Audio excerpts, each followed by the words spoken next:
This is the NEET 2021 question from alternate currents. The problem says a series of LCR circuits containing L given for you, C given for you and R also given for you are connected to a 230 volt source, meaning voltage is given for you at the source level.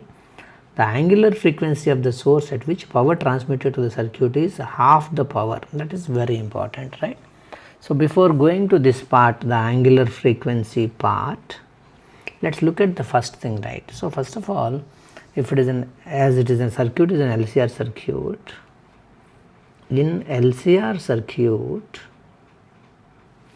we know the impedance of the circuit is root of XL minus XC whole square plus R square, where XL is the impedance of the inductor, XC is the impedance of the capacitor, R is the resistance of the resistor.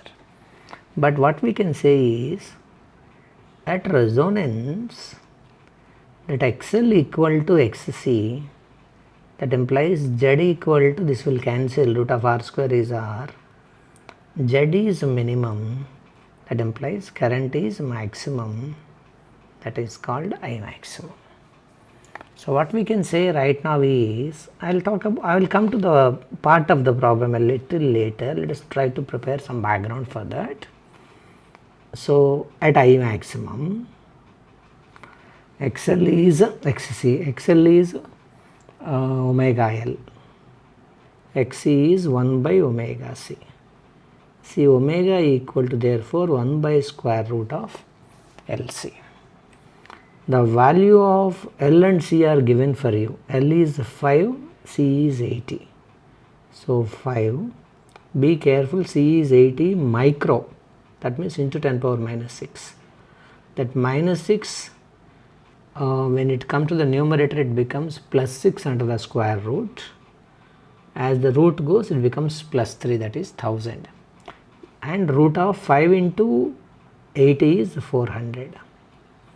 That is 1000 by 20, that is 100 by 2, that equal to 50 radians, right, 50 radians per second.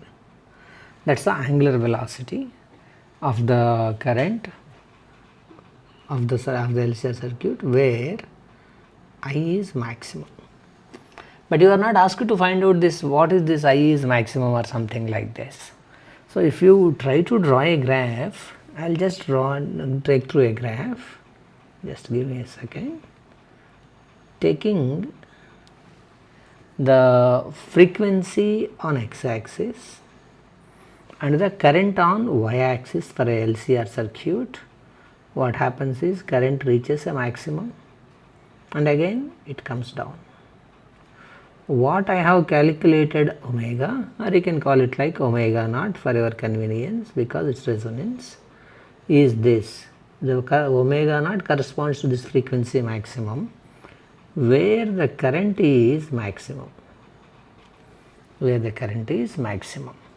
But we can notice there is another point in the graph, in this graph, where somewhere at a particular point the I becomes 0.707 times of I maximum or 70.7% of I maximum. That particular at this particular current, we can say at I equal to I maximum or I naught into 0.707 or 70.7%.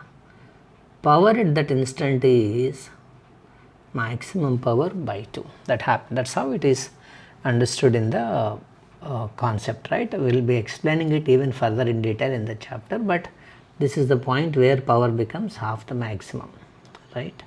So, when it happens at particular frequencies twice, at this particular frequency and at this particular frequency. So, this is called something like frequency minimum.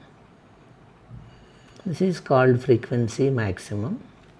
Automatically this omega is called omega minimum, this omega is called omega maximum.